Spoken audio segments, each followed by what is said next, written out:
Hello, hello, hello, hello, hello. My hair looked cuter earlier in the evening when I went to my meeting.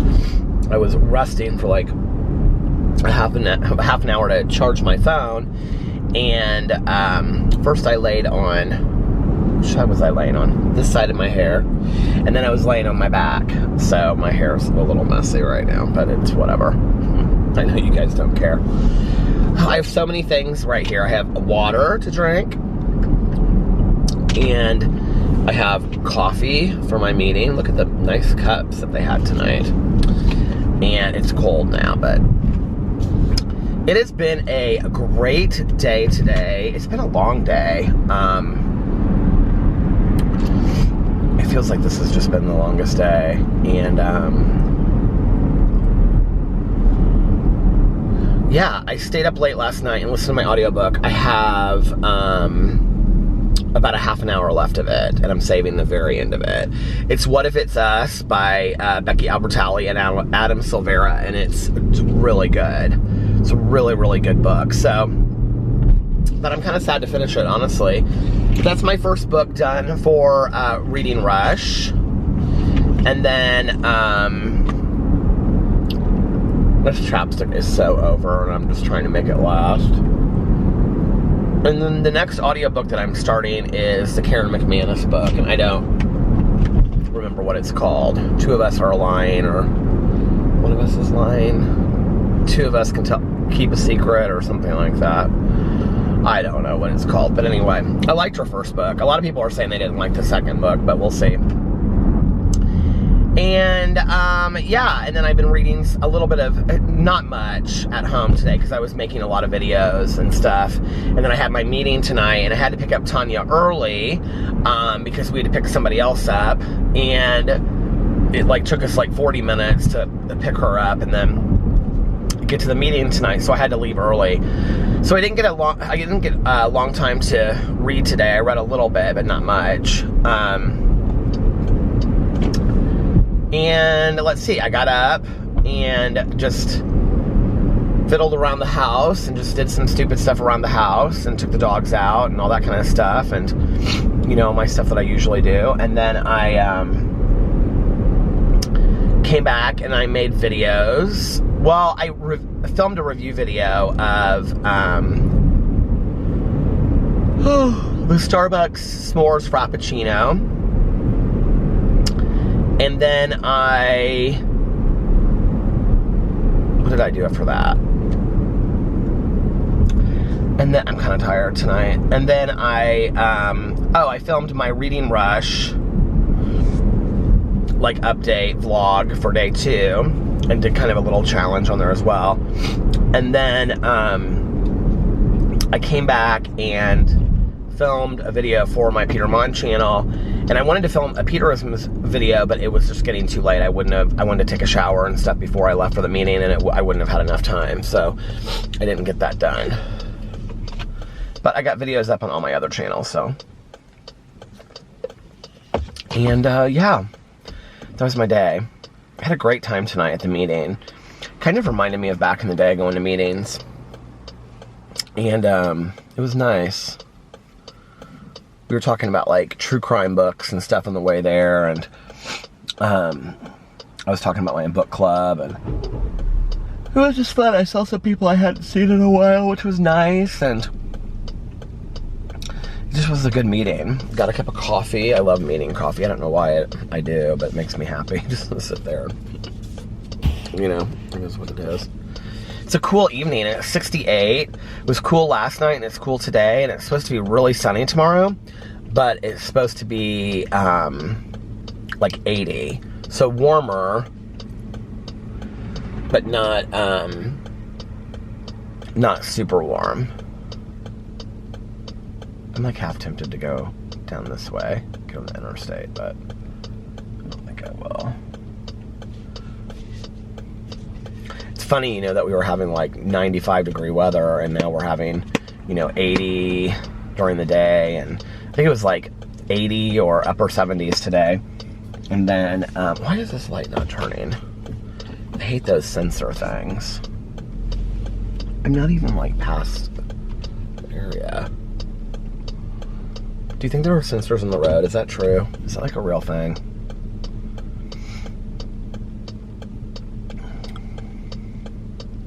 This light is forever long.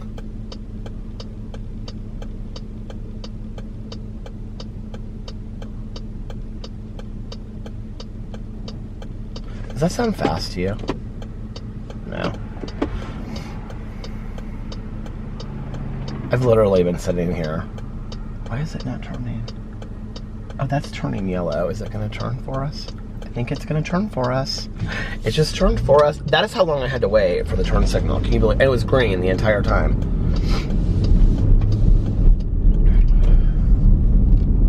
Oh well. It's called practicing patience.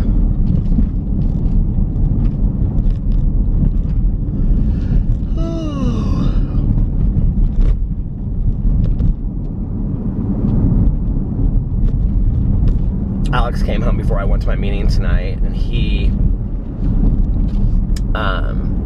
just kind of sat around and relaxed tonight. He's watching the Umbrella Society or something on Netflix. He said people had told him to watch that, so he's watching that. I asked him if it was good. He said it was okay. He didn't really act too excited about it. Usually I have stuff to talk about right away, and I'm like, I don't really have anything to talk about tonight. To be honest with you, I feel a little talked out. It's like, it was kind of nice. I was just listening to my audiobook before I started. It was kind of nice just listening for a little bit. Like, I made the videos and I talked, and, you know, I went to a meeting tonight, and then I was with Tanya and our friend, and I just feel like I've been talking for hours now, so it's kind of nice to just be peaceful, you know? I really didn't understand the power of like peace and serenity or ideas or concepts. Why does this keep on shifting up, going up? I don't understand. Peace and serenity are ideas that I've understood for a long time, right? Or ideas that I thought I understood for a long time or conceptualized. But like, I don't know that I really, really got it. You know what I mean? Like, what it truly meant. It was like, I was talking to somebody tonight, you know, at the meeting about resentments and fears. And, you know, it was a friend of mine. She's like, I don't know that I really understood, like, resentment for a long time, you know? And I said, somebody explained it to me years ago that resentments are unfulfilled expectations. So when this is driving me nuts. When we think someone or something should have acted in a way, or it should have turned out in a way, the situation would have turned out a certain way that it didn't, you know, and then when we look back on it, it's like, well, I thought this person should have acted that way, you know, like, well, I thought they should have called me, or I thought, you know, that, you know, my husband should have brought flowers, or, you know, something like that, and you get resentful about it. And it's about, and forgiveness, which is interesting because it ties with that. And I didn't hear these two together, you know, but like, forgiveness is really for yourself, but it's forgiving the person that you have the resentment towards, right? And what's interesting to me about how those two go together is that, you know, years and years and years ago, a friend of mine said to me, a sober friend, that a resentment is an unfulfilled expectation. It's when we expected, our expectations were too high, that we thought somebody should have acted in a certain way that they didn't, or that, you know, and that can be loyalty or whatever, or, you know, even just showing up on time or whatever, and, or, you know, I don't know, just bringing a certain meal to a dinner. I mean, it can be something small, it can be something huge, it can be, you know, whatever. But when a person doesn't act the way that we think that they should act, or a situation doesn't turn out the way, because we can have resentments at situations or, you know, organizations, employers, things like that. When a situation doesn't turn out the way that we thought it should, we have a resentment, an unfulfilled expectation, because in the past, we look at that and we think, well, this is how I wanted it to be, and this is how it was, right? So then flash forward to Oprah's aha moment that she has, that I've talked about before, where she said, forgiveness is letting go of the past. You know, that what has happened, happened. Not that it was okay, but then it happened, and now what are you going to do about it now? Well, so when you look at that, right,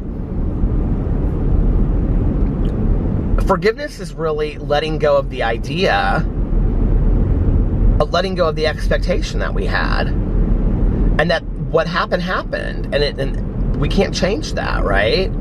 So when you're talking about forgiveness, you're really talking about direct correlation to resentment. And that forgiveness is really about letting go of that expectation that we had for someone or something, you know? And I have to say, like, in my life, like, one of the biggest things I've had to work on is lowering my expectations for people, you know?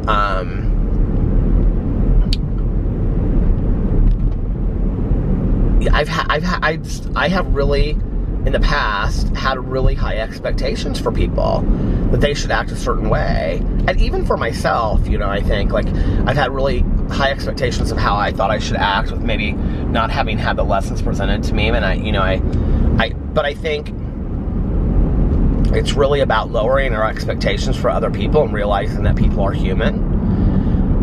And then I think that when we can get behind that idea, you know, of lowering our expectations, then that's the lesson that we take for forgiving people from the past of what happened. I think that's hard, and I think, like, the deeper that the issue is that we're forgiving for, you know, is huge too. Like, I mean, there's obviously some things of abusive nature. I mean, how do you just go, okay, well, my expectations were too high, I guess I was supposed to be treated like a human being, you know, instead of somebody that, like, you felt, you know, I mean, it's just like, that's kind of a severe issue.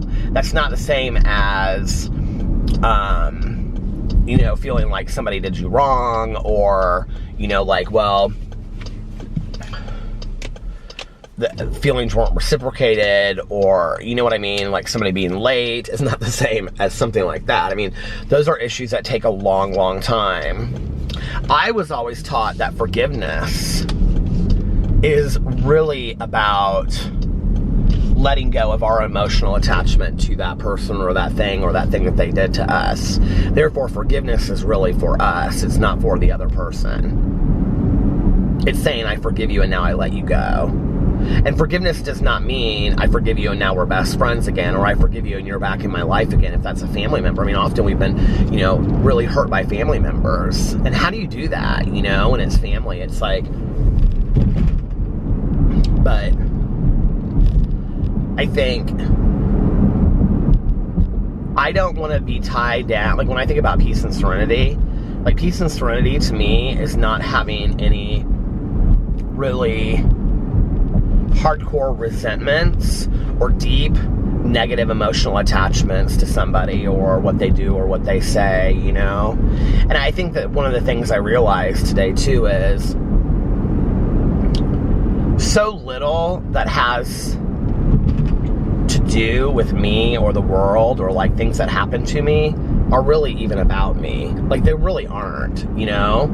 Like,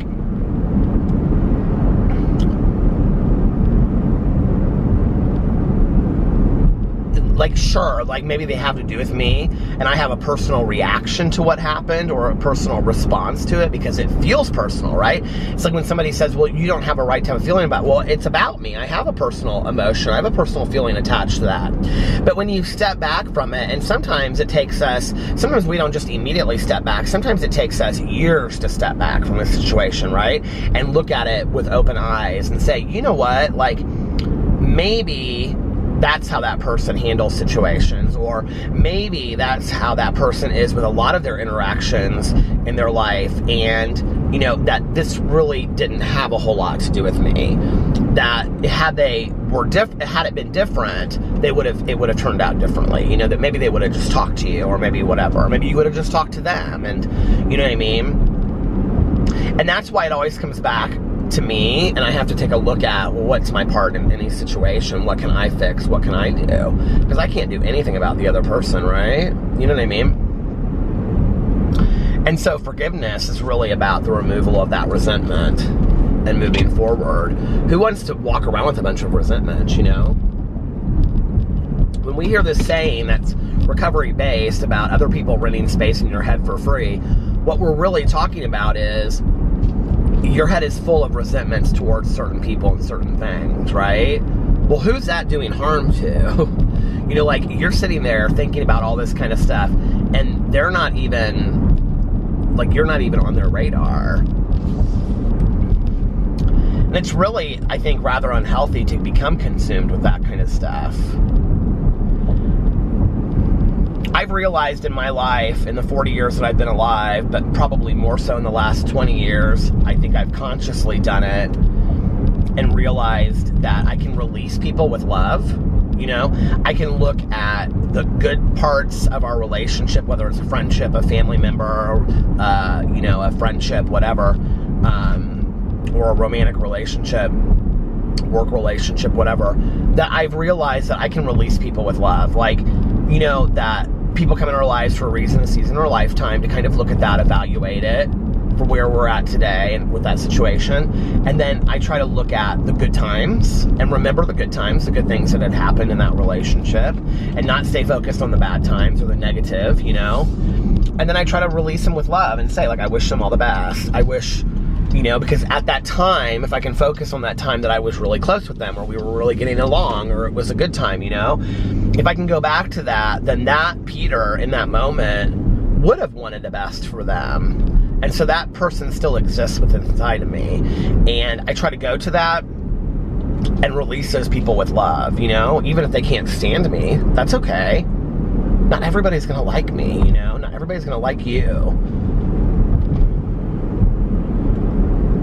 That doesn't mean that you have to continue to engage in that back and forth with them, you know? I learned a long time ago, it is not that important for me to have the last word. It just isn't. That need to have the last word in a situation is really not healthy for me. And I did that for a long time, you know? I was going to be right. I was going to be validated. You have no idea what I went through. You have no idea what it was like. Let me tell some truths on some people. Well, after inventory and evaluation, what I realized was there's like a lot of sides to some truths. You know what I mean? Like, somebody's perspective and your perspective are completely different.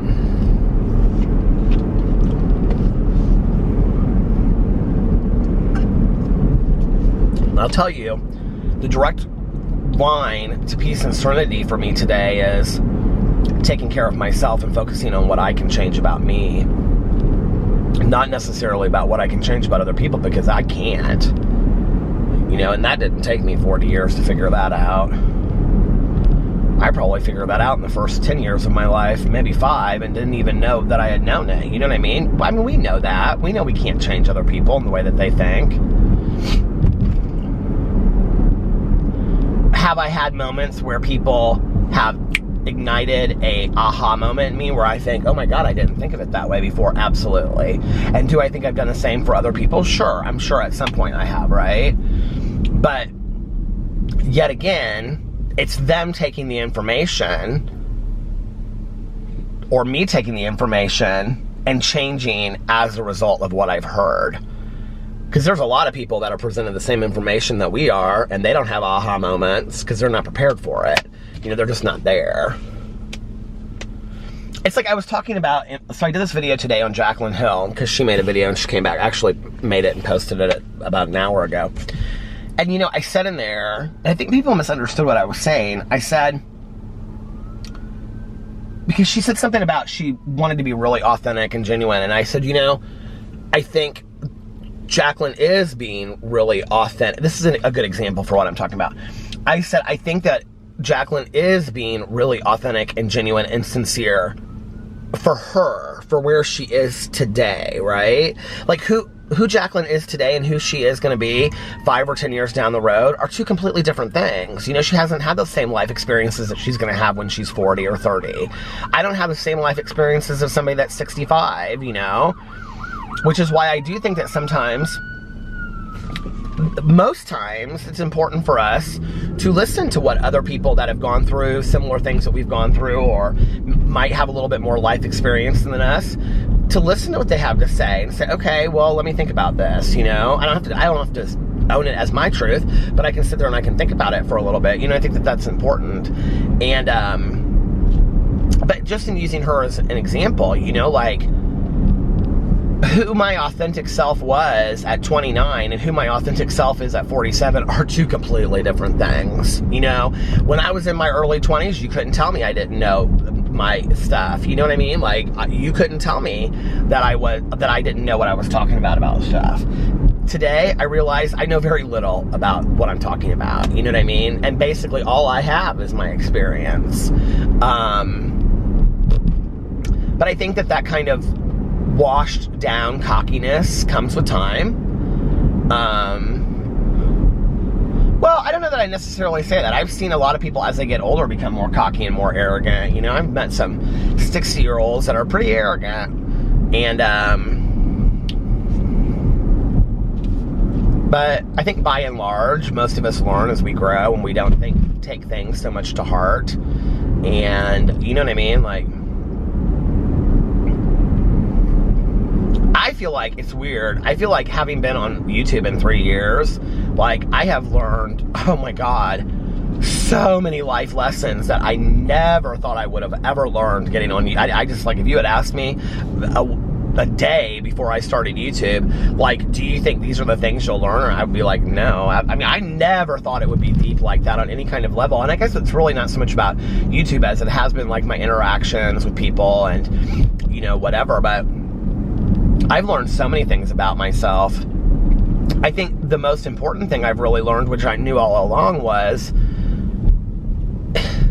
it doesn't really matter what anybody else is doing as long as I'm focused on what am I doing to improve myself?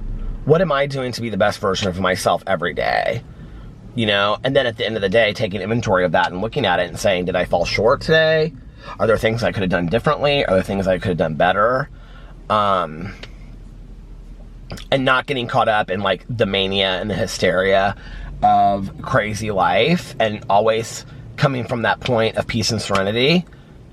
Not like that I'm always peaceful and serene, that's not what I'm saying. I'm saying coming from a point of looking for peace and serenity, and so I'm taking inventory and evaluation of my own life. And saying, okay, these are the things I need to do today, these are the people that I owe amends to, things like that, you know?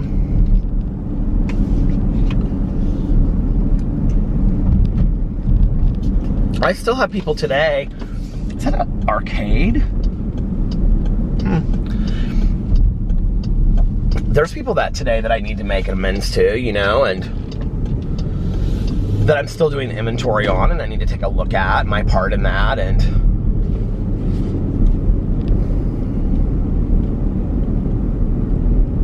but that really isn't so much about YouTube. That's more about just, like, my personal life, you know.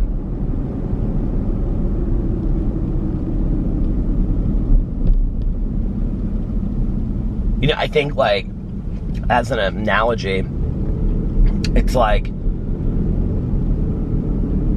when I do something and I realize today that I have to make amends for it, or, you know, like, oh, I screwed up or whatever, it's like falling down and then getting back up and going, God, I'm so clumsy, and then falling down again and going, what is wrong with you? You know, like, you start getting exasperated with yourself to the point where it's like, I don't want to fall down anymore, maybe I need to look while I'm walking.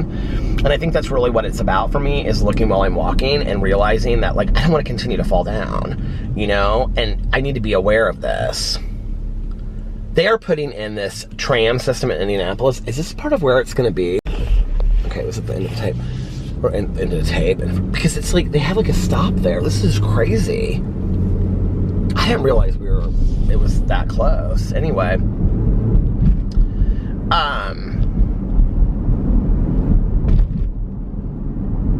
That totally just defocused me. I forgot what I was saying. But it's really about asking myself, like, who do I want to be, you know, today? And I don't want to fall, like I was saying, like, I don't want to continue to fall down anymore, you know? So what do I need to do? What's the analogy for looking at my feet while I walk? Well,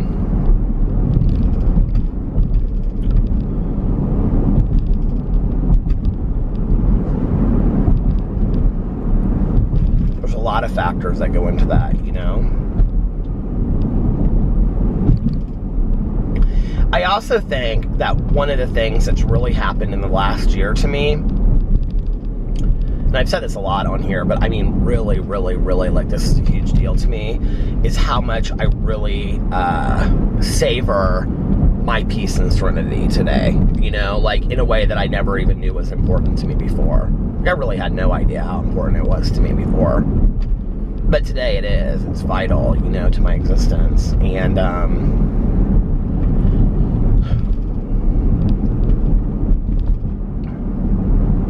And that's why I have to continue to do, like, not just inventory or evaluation. That all is great, right? But for me, inventory, and this is just for me, but for me, you know, inventory and evaluation with no spiritual foundation, like, okay, no way of like, okay, so inventory is great, you know, it's like, you got to think about it this way. It's like if you like own a store and you do an inventory of your store and you look at what you have and what you need, and you know, that's basically what I do. And it's an inventory. It's like, okay, what have I done? Like, what are the good things? What are the things that are perishables? Like, what needs to go? What do I need to buy? You know, it's like that. It's like, what needs to go from my life? What am I not doing that I need to, you know, what am I not doing right? What things do I need to work on? You know, those are the things I need to buy. What things do I like about myself that I want to keep? All that, you know? But then it's like action after that, you know? And for me, the spiritual foundation for me is like the storefront. It's like, well, why are you going to order inventory if you don't even have a store to put the inventory in? Well, without myself being a spiritual being, what's the point in working in this kind of stuff, you know? And that's just for me, you know, like whatever you believe is on you, but like that's just for me, like what I believe, you know, it's...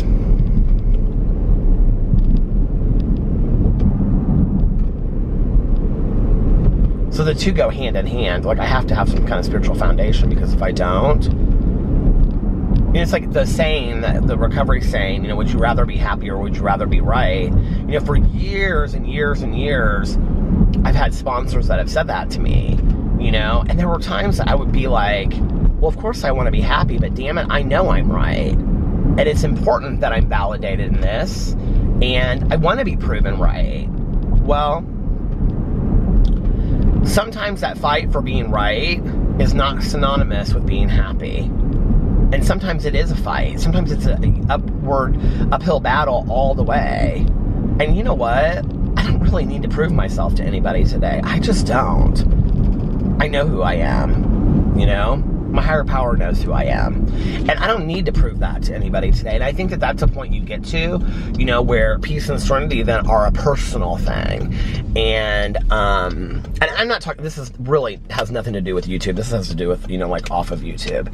But that whole idea of like, I don't need to prove myself to anybody, at the same time, I do need to prove myself and to myself. And that means being, you know, like the best version of myself that I can be every day, you know? And are there days that I fall short of that? Oh my God. Probably more days than not. And I'll never be a perfect example or a perfect copy or a perfect, you know, version of myself. Never. But wouldn't that be boring? And I want to continue to grow and continue to better myself.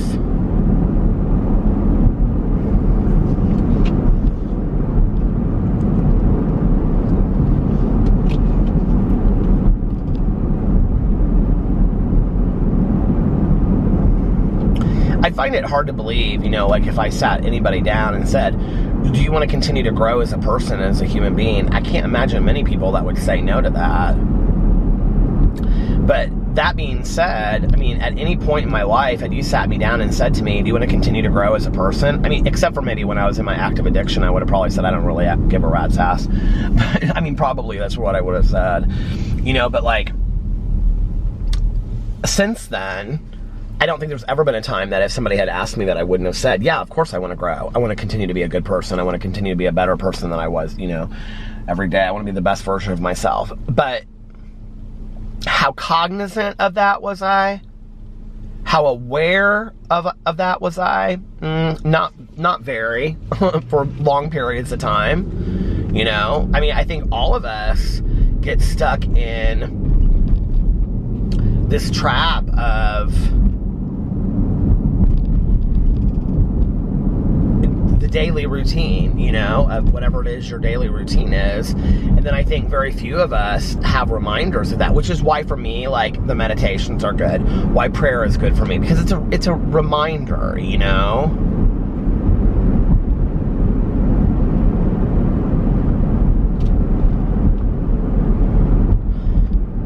Like, Tanya and I were laughing so hard on the way home tonight. Just dumb jokes, okay? Like, and, like, we were driving by this ice cream store called Handles and Fisher's, and there's always, like, it's not a 2 mile line, but it's a long line. It, like, wraps around the building, right? And we were, like, coming up, and we were, like, going really slow by it, and her window was down, we started screaming, I scream, you scream, we all scream for ice cream, and everybody, like, turned and looked at us, you know, and, we were singing country music at the top of our lungs, and this, like, family came up next to us, and the kids thought it was hilarious that she and I were singing at the top of our lungs. It's like, you know, I think my God wants me to be happy. I think my God wants me to be the best version of myself on a daily basis, but be happy, you know? And then I have to ask myself in any situation, am I truly happy? I'm not talking about in times of tragedy, okay? I want to make that very clear. Like, whenever I say this stuff, people are like, well, you can't be happy all the time. Yeah, I understand that. You know, there is a time for sadness. There's a time for sorrow. There's a time for anger, I think, is an important emotion for us to feel, you know? But, like, you know, there's the bitter and the sweet. We have to have those feelings so that we can have the happiness as well, right? But I think those feelings, those emotions that we have that are so opposite to happiness and joy, peace and serenity, I think those opposite emotions are there to remind us of what life could look like all the time. I don't want to feel like that all the time. And there have been long periods of my life, long months and months, where I just was sad every day. Couldn't get out of it, you know? And I'm not talking about diagnosable mental health issues. This is completely different. I'm talking about sadness, just, you know, following breakups that didn't feel like my life was going to go on, you know? I think with both of my breakups that I've had, I think I felt that way. Like, I just don't know that life is ever going to be the same again. And I really didn't believe that it could be, you know? And, I think that's why it was so important, like, when we started going to marriage counseling, you know, one of the things I had to really accept was that if Alex and I did not make it, like, I was going to be okay. Like, I love him, and I choose for him to be in my life, and he chooses for me to be in his life. But if we didn't make it, at some point, again, I was going to be okay. I could not have this defeatist attitude about my life, like I'm never going to be whole again, because then that's really codependent thinking, and I don't want to live my life like that.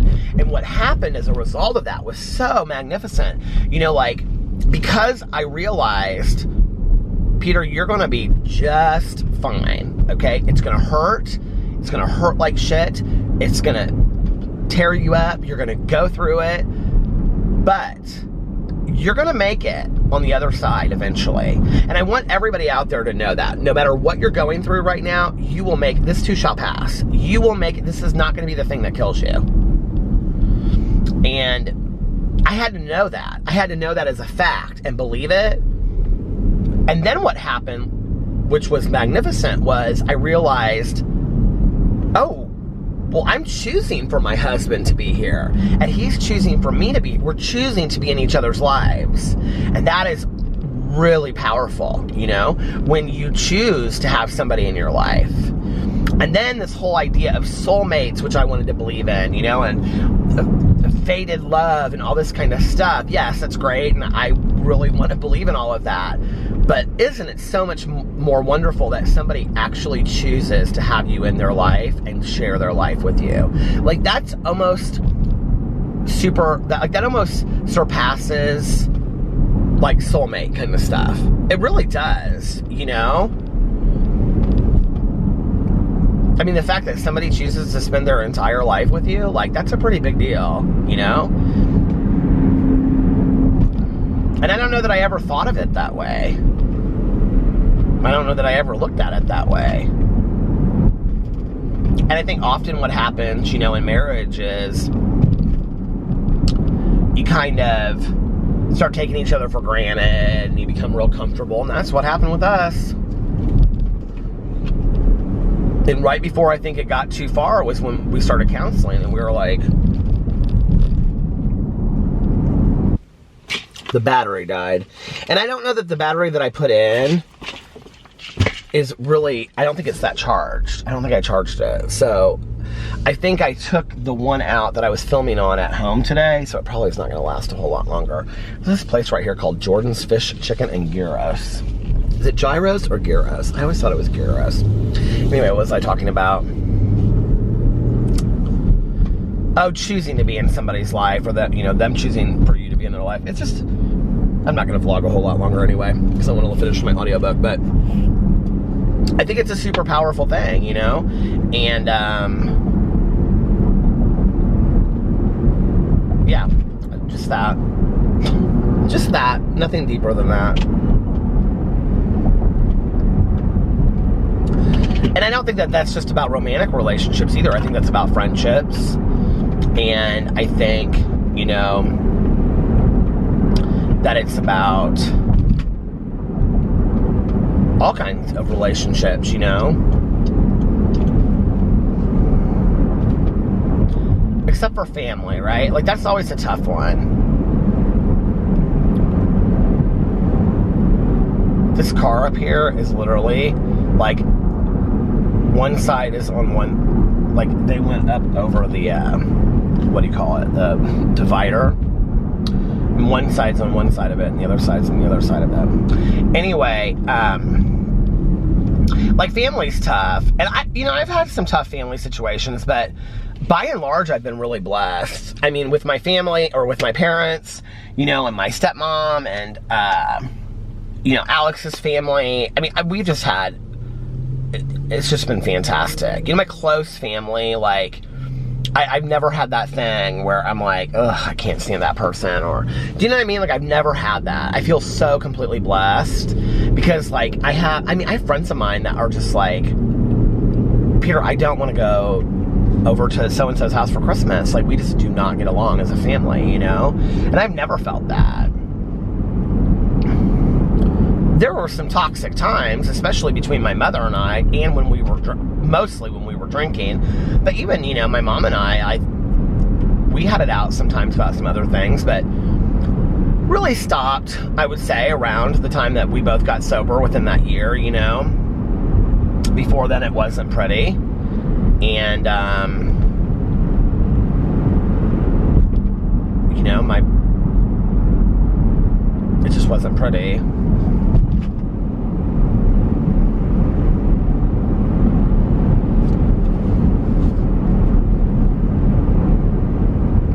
But I feel like I was given the gift of having a recovery relationship with my mother, which I had never dreamed that was possible. Like, honest to God, if you had said to me in high school, your mom will get sober one day, and you guys will, well, first of all, if you had said to me, I'll get sober, I would never believe that in a million years.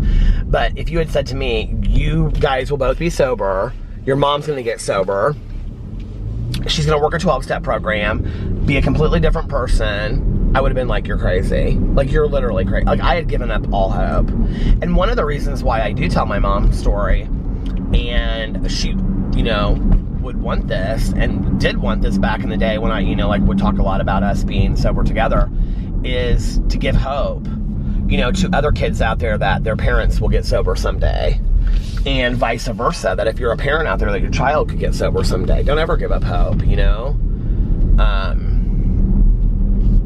I have friends of mine that are in their 70s that recently got sober, you know? And you just never know. It is so hot in this car. Why is it hot? Do I not have the air conditioning on? Oh, I do have it on, but what do I have it set to? Did Tanya Jean reset this whole? No, it's on. Cool. On the lowest it can go. She always comes in my car and she starts changing stuff. Do you have friends like that? I'm like, girl, just, it's fine how it is. She's like, you know, it's so hot, it's so cold in here. Now, when she comes, I like when she comes into the car, I put like the vented seats on, which is like, you know, cold air blast. And then I have like the car like, you know, going to like the lowest air conditioning. And she's always like, it's so cold in here, I can hardly deal with it. She'll put like the heat on and it's like in the 70s. I'm like, Tanya, we do not need the heat on. She just laughs. She thinks it's so funny.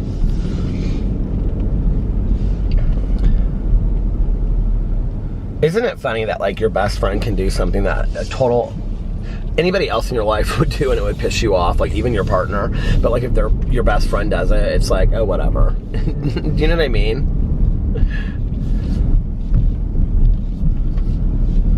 Well, if Alex did that, I probably wouldn't say anything, honestly. I'd be like, it's because I just want him to be comfortable, which I want Tanya to be comfortable, but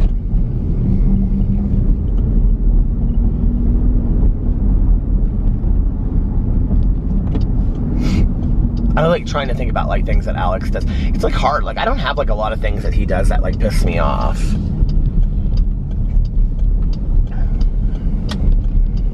The only thing that he does is, so my husband has really severe ADHD. I don't know if I've ever talked about that, but he would talk about it. He has really severe ADHD, and like it comes out stronger at some points than others, and or not ADHD, ADD, and he'll be like taking the trash out, and he'll like pull the trash can out, and he'll take the trash bag out, go put it in the trash can, walk the trash can like outside, and then come inside, leave the cabinet open where he like the new trash bags come from, leave the cabinet open where the trash can is, and the trash can out in the kitchen, and then go to bed. And I'm like, are you done in here? Or like he'll be like taking out dishes, and he'll be like in the middle of it, and he'll like open all the cabinets, and he'll start putting the dishes away, and then like get distracted because somebody calls, and he'll like go upstairs and then be like, I'm going to sleep. And then I'll come in and I'll be like, why is every cabinet in the kitchen, it's like poltergeist. I'm like, why is every cabinet in the kitchen open? And then I'm like, oh, Alex just forgot, you know? It's almost kind of endearing, honestly.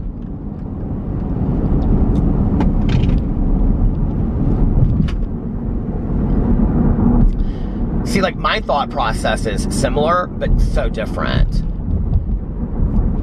Because it's more of how I think, like, and instead of how I do.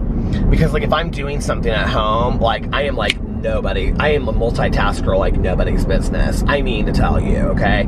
I can, like, be uploading a video, cleaning the kitchen, talking to the phone at the same time that I'm feeding the dogs. Like, I mean, in all seriousness. I've kind of always been like that, but I'm always, like, on hyper mode because I'm, you know, more ADHD, and so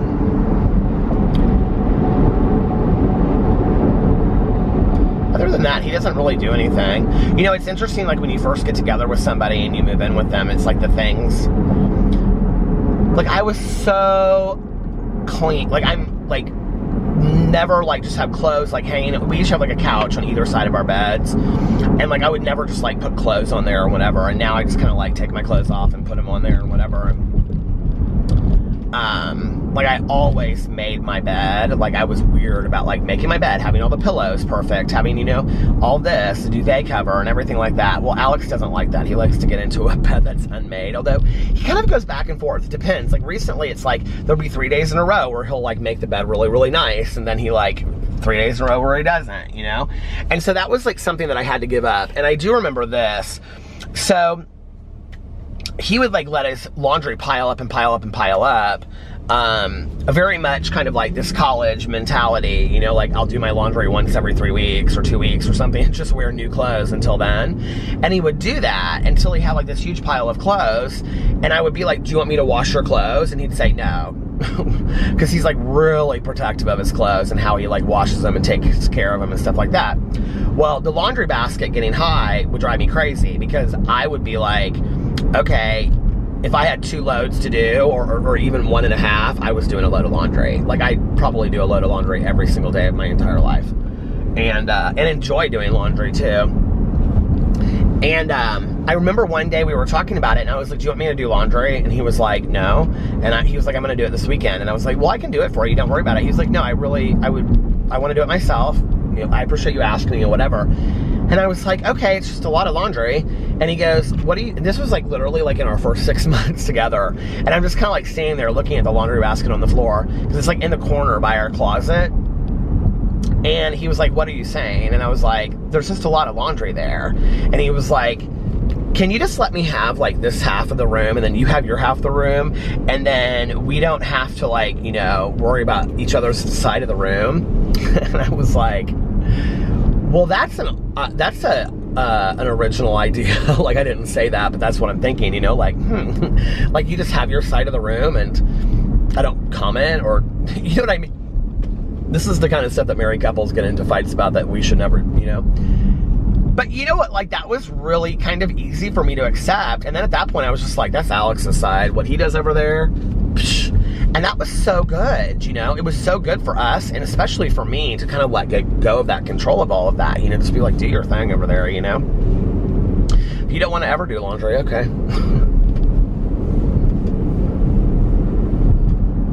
Alex is so specific about like how he folds his clothes, the way that he folds every shirt, where he keeps it. He keeps everything color-coded. He has all of his shoes stacked up. That's my job. I'm getting the closet, my side, like cleaned out, getting rid of all my stuff. That's been on my list for a while now. But then we were talking the other day about like getting one of those like closet companies to come in and redesign our closet. So we're thinking about maybe doing that. They're just really, really expensive. We already kind of have that in the closet. It's just an outdated kind of system. We are going to get new flooring though. Well, not new flooring, but we're going to get, where we have carpet, we're going to get new carpet. And I think that in some of the areas that we have carpet, which is really just the stairs and the closet, I think we're going to get in the closet, we might get new tile in the bathroom, and then in the closet, we're going to have that made into wood floors, because like the rest of our house is wood floors. Well, in the kitchen and the entryway is slate. In the bathroom and the entryway is slate. So at some point we're gonna do all that. Probably in the fall we'll start working on some of those things. We're gonna kind of take it one room at a time, and we've been really sitting down and thinking about what we want to do and all that kind of stuff. So that's exciting to look forward to, you know. We'll see. We'll see. Well, all right, you guys, listen, I'm going to get off here. It's past half price book, so I think that's my sign to get on my book and listen to it and get it done. So I'm going to do that. And I'm going to get off here now. I hope you guys are having an amazing, what is tomorrow? Wednesday. Unless you have other plans. But like I always say, don't have other plans. Enjoy your day. Make the most of it. Life is not a dress rehearsal. And enjoy every moment if you can. If you're having a hard day, if you're having a bad day, just acknowledge it. Tell yourself, I'm aware that today is a crappy day, and you know what? There will be good days ahead, and I believe that, and this too shall pass. And I hope that for you. And if nobody else has told you this today, I love you. And yeah, make sure that you look at yourself in the mirror every single day and you say good things to yourself. I love you, and you're a good person, and you deserve good things, and sooner or later you will start to believe it, I promise you. And pass it on to somebody else and let them know how much they mean to you as well. It's important for us to do that, you know, and I think that the more we smile at people and the more that we say nice things to each other, the more kindness and compassion goes around, and it's kind of like an energy, right? So, a free energy. Anyway, I will see you guys tomorrow. I love you. Bye.